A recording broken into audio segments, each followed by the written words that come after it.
We are in the business of solving problems. And if you don't have a problem, Bob, I need out of here because I'm just that busy and I care about your outcome. Have you ever felt that you were a little different? Me too. My father was an ex-Catholic priest who had a PhD in theology, spoke multiple languages, and read a book a day. My mom was a hardworking, oldest of 9 with a master's in English and an ex-Catholic nun. My brother went to the #1 high school in the world, Phillips Exeter Academy, and my sister went to Harvard. Then there was me, the dyslexic middle child, super confident with a chip on my shoulder, so I got into a lot of fights. I love sports and being on a team. It took a while, but I got my degree. I knew early on that my path would be unorthodox, and I needed to learn from the brilliance around me and to develop my own hard-hitting instincts. Now, after 25 years transforming Fortune 500 companies, I'm sharing how I became half monk and half hitman to help others to be balanced, high performers in business and in your life. Hello, everyone. Welcome to HunterX. I'm John Hunter. Today, we're going to jump right into the first of many small lessons in the life of sales. And I hope that you respond to the word sales like I do, which is just awful. Who wants to sell anything? Has anyone seen the movie Say Anything, where the character Lloyd talks about with his future father-in-law, what are you going to do, Lloyd? He goes, I don't want to sell anything bought or processed. I don't want to buy anything sold or processed, etc. And to me, I go back to that. Who in their right mind wants to go into sales? And so I'm going to give you a different way of thinking about sales for a guy who just initially thought about sales in a way that was not healthy, was not attractive. And I'll give you a different spin on it. So the way I look at it, when we're into solving problems as opposed to selling, and you can have the discipline and vision to know when you meet people that you are basically a doctor, you're basically a consultant. You're there to ask them some questions. And in your mindset, you're thinking, can I help this person? And you have the discipline to be super proud of yourself to say, no, I'm out of here. Right? I always give my wife a hard time because she just wants a Z-Pack for everything. Good doctors do what? No. Tell me about your symptoms. Tell me about your cough. Tell me about this, that, and the other, because we want to truly treat the problem properly. And we want to have the self-worth. Here's that big phrase again, self-esteem, to say, you know what? I could sell you something, but I'm not going to because you don't need it. So if we just took that away, folks, no matter what your boss is saying or your boss's boss, and say, look, I am the anti-sales salesperson. That's how I feel I am. I won't sell anybody anything. If you're doing fine with application security, if you're doing fine in monitoring, if you don't really need what I have to offer for the long haul, validate my parking, I'm out of here. If my people tell you it'll solve world hunger for you out of the box with no risks, I'm going to throw them off of a ledge. That's one of my jokes I would make with CIOs. So go back to the beginning. Well, how do you do that? And it starts with qualifying. So I grew up in the world of qualifying being the #1 priority for our business life. What is qualifying? It's getting on the phone with someone and understanding what are they really going through. And you're doing discovery work and you're learning about their world. So it should just be a ton of questions. It should be a ton of research on LinkedIn, a ton of Google. It's looking for their statements. It's looking for their points of view. It's looking for partners' points of views on that particular customer so we can form a thesis of what they are going through, like a doctor would.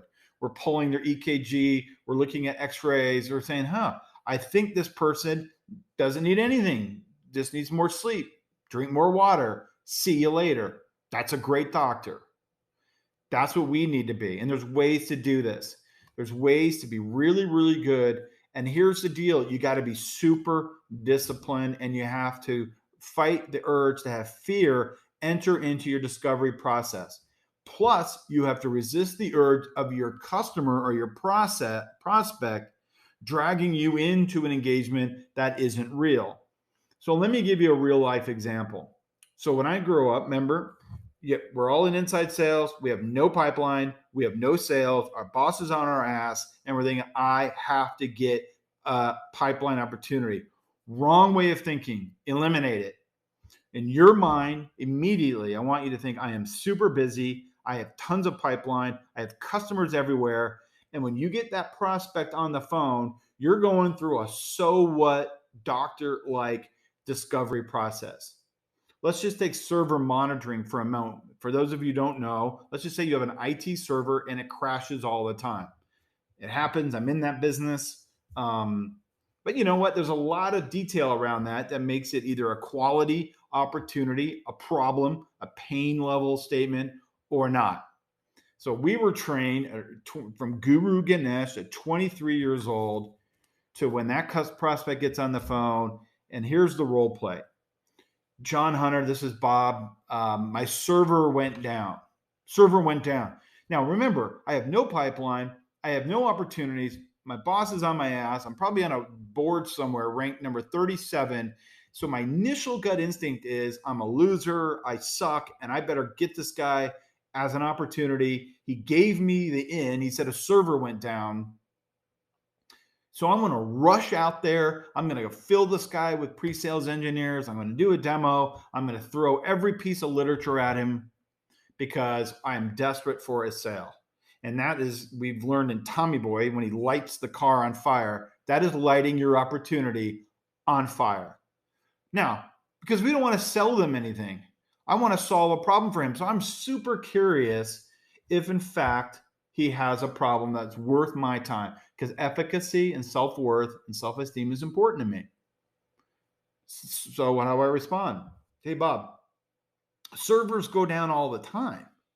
I'm really busy here, bud. You can hear in the background, I'm busy. Okay, well, this had an application on it. Again, resist the urge to jump over there and flood the sky with PowerPoint and garbage. Hey, Bob, applications are a dime a dozen. We see applications all over the place. Picks up the phone off speakerphone. Now we're getting somewhere. He says, well, this one is a revenue generating application. Still hold, wanting to sell them anything. What do you mean revenue generating? There's a wide degree of revenue generating. It's multi-million, and you didn't hear it from me, but my boss's bonus is riding on the availability of this server group, and it's down. So now I have quantifiable pain. I have a bonus. I probably have a governance violation. So now I want to flood the skies. No. So now we're going to say, okay, Bob, I can help you. I can't get out there today because I am swamped with, you don't say this, but this is your body language. This is your voice confidence. I'm so busy with all of your, with whom? I'm busy with your competitors, providing them modern monitoring and availability tools. So I can't get out there today. And that's what we want, don't we?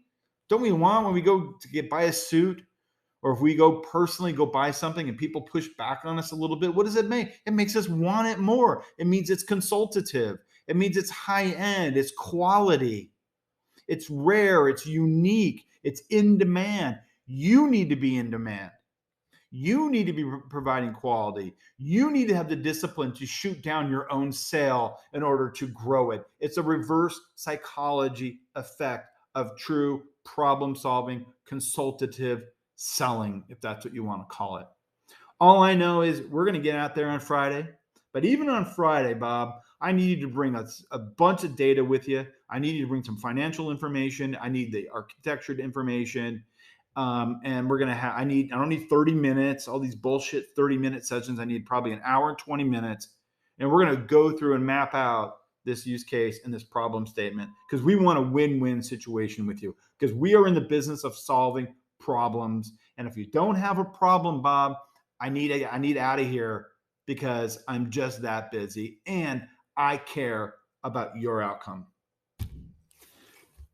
So in conclusion, we're not in sales. You're the anti-sales salesperson. I'm the anti-sales salesperson. I'm in the business of solving problems. I'm in the business of having a relationship with you forever. Because once you do sell someone something short and you ring the bell at your company and it doesn't work, you will be held accountable in this world, this karma-like software technology world, because that will be the last time you sell that business anything. So you have to be playing for the long game. Be the anti-sales sales leader. Make discovery and qualifying your only thing. Think about courage. Come up with your quirky little funny one-liners that make you human and make it funny when you're doing that exchange. And no, feel free to put into your dialogue your desire to be that doctor-like figure, to be that problem solver, to be that keeper of win-win scenarios. And let that be your anti-sales approach in your view. And you go watch it, not make one quarter, but you're going to make every quarter for the rest of your life, building it that way. That's HunterX. Hope you liked it. Talk to you soon. Go get it, guys. Bye-bye.